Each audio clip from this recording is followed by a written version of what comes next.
It's time for our next special guest now. We have Andrea Kirwin, all the way from Australia, joining me on the Zoom call on the Danison UK radio show. Welcome, Andrea. It's a pleasure to have you on. Hi. Thanks, Danny. It's lovely to be here. And how are you, and how is life treating you where you are in the world right now? We're doing okay. I'm in the state of Queensland in Australia, and we have some of the toughest kind of restrictions. So we don't have any cases of COVID here at the moment. So um, yeah, I'm doing some gigs this weekend and also programming a festival in September, which is a small live and local event. So yeah, I'm busy, which Oh, is good. happy days. And what music were you raised listening to growing up? Well, my mum is a Fijian church minister, so we grew up like basically playing music. I studied piano and didn't actually know you could write your own songs. I just sang songs in church and then inherited my big brother's CD collection of American hip hop and soul and R&B. So that was kind of my earliest influences. But yeah, I didn't start playing guitar or writing songs till I was at uni. And then I dropped out of my law degree and just found music and started going to festivals. And that was kind of like my goal was to like play music at festivals and I'm still here like 15 years later doing the same thing. Splendid. And I read in your biog that The Sound of Music was quite influential in your life as well. Yeah, very, very early on, we only had a couple of VHS tapes, and The Sound of Music was one of them. And I don't know what it was. The music made me feel really good. So the music that I make, I try and give that to people. Kind of like the way that I put songs together. I try and make it very rich in melodies, and yeah, that's what I did with my latest album, Bloom. Yeah, it's kind of designed to make you feel good. And I've listened to the track. It's very pleasing to the ears. Your vocals are so crystal clear as well, which is good. Thank you. Yeah, that's it's an interesting one in the recording studio. Like you can do take after take, and if you get a little bit too pedantic about it, you can drive yourself Mm. insane. But luckily, I'm not a perfectionist, so just I just you just do what you can, and I'm really grateful that every time I open my mouth and people pay me, they seem to enjoy it, Yeah. which is good. And the track's called All the Love I Need. Yeah, that's the title. It's kind of like a love song that I wrote. Um, Actually, the story behind it is my partner got chronic fatigue syndrome. So I don't know if you know what that is, but basically it can just wipe out your energy levels, Mm. and the the fatigue lasted for over 3 years, basically. So that was a song that I wrote when, yeah, my partner Claire couldn't actually go out and basically just be a normal couple. So I wrote that song just to show her that it's the love is still there. It's just you're going through a really challenging time. So that's the kind of space I wrote it in. Sure. And your new album called Bloom, which you just mentioned, exciting times for you. 10 tracks as well, also under your own label as well. That's impressive.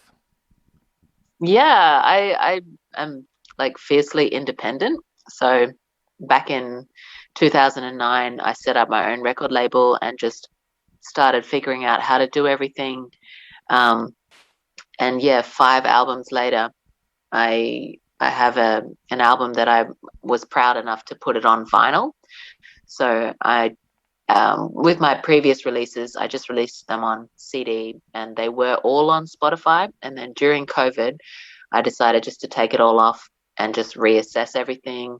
I started a Patreon page, which I love, posting like exclusive content onto there about songwriting workshops and new materials. So, but then I decided that this was an album that I really wanted to get out there. So I found Heart Media through another PR company in America called Planetary Group.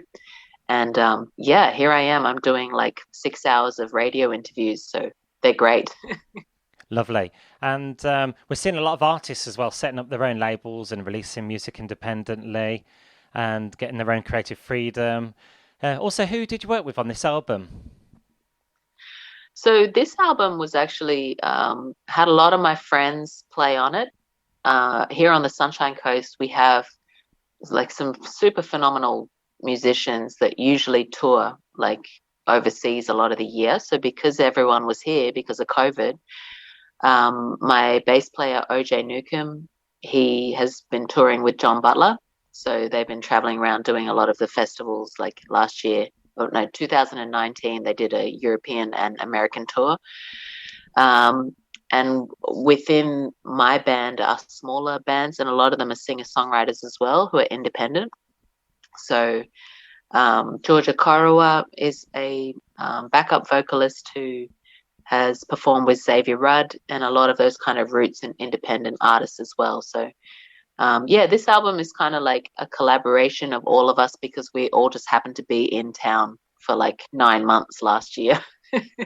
And the tracks on your album are inspired by love and nature, and for us to thrive or flourish, hence bloom.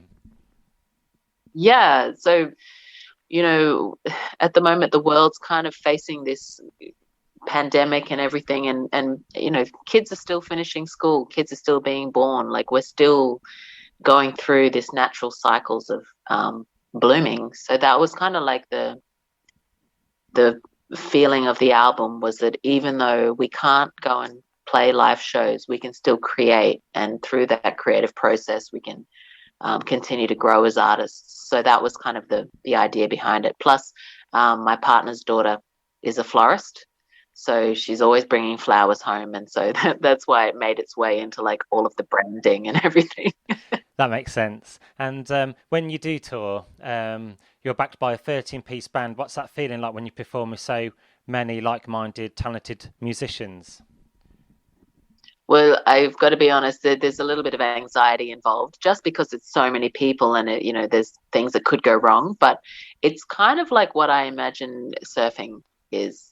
Like I myself am not a surfer, but it's, you know, you're listening to the music and you're kind of going with the flow, and at different times people tend to like, they get a wave and they'll take a solo or things like that. So I really enjoy it as far as a collaborative creative event, because not like every gig is different. The song is always slightly different every time we play it.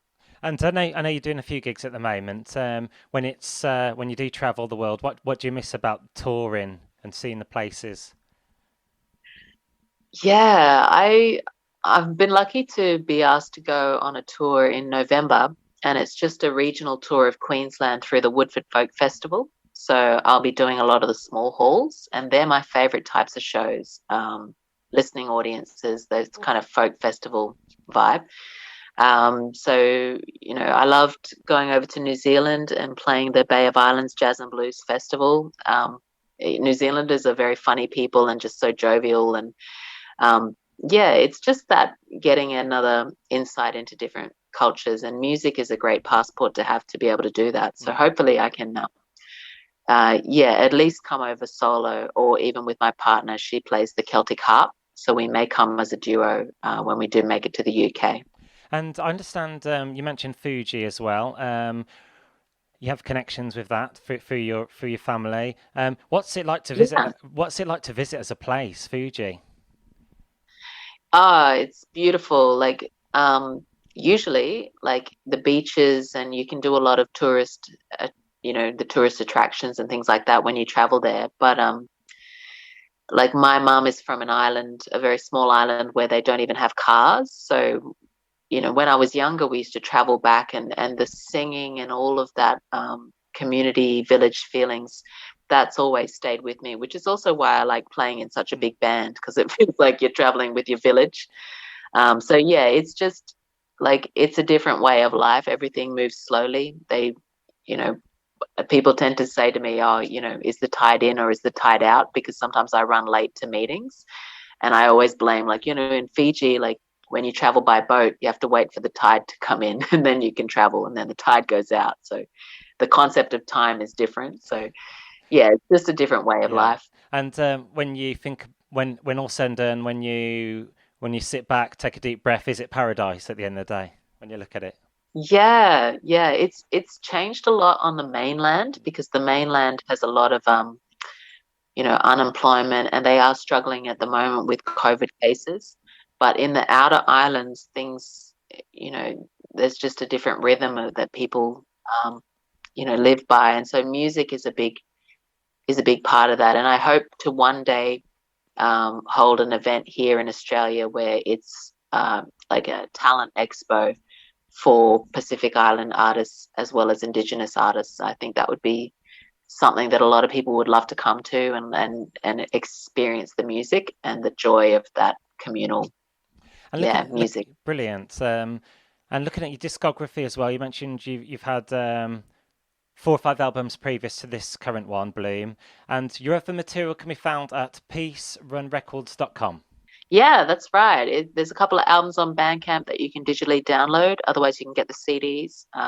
And I've got a vinyl, and also the new album's also on Spotify for streaming. That's brilliant. Well, thanks for joining me on today's show, Andrea Kirwin. We've got to know a bit more about you as a person and your music and what inspires you as well. And we're going to get your record played right now on the show. So we'd like to introduce it on. Thanks, Danny. This is my new record, Bloom, and the track is called All the Love I Need. Thanks for your company today.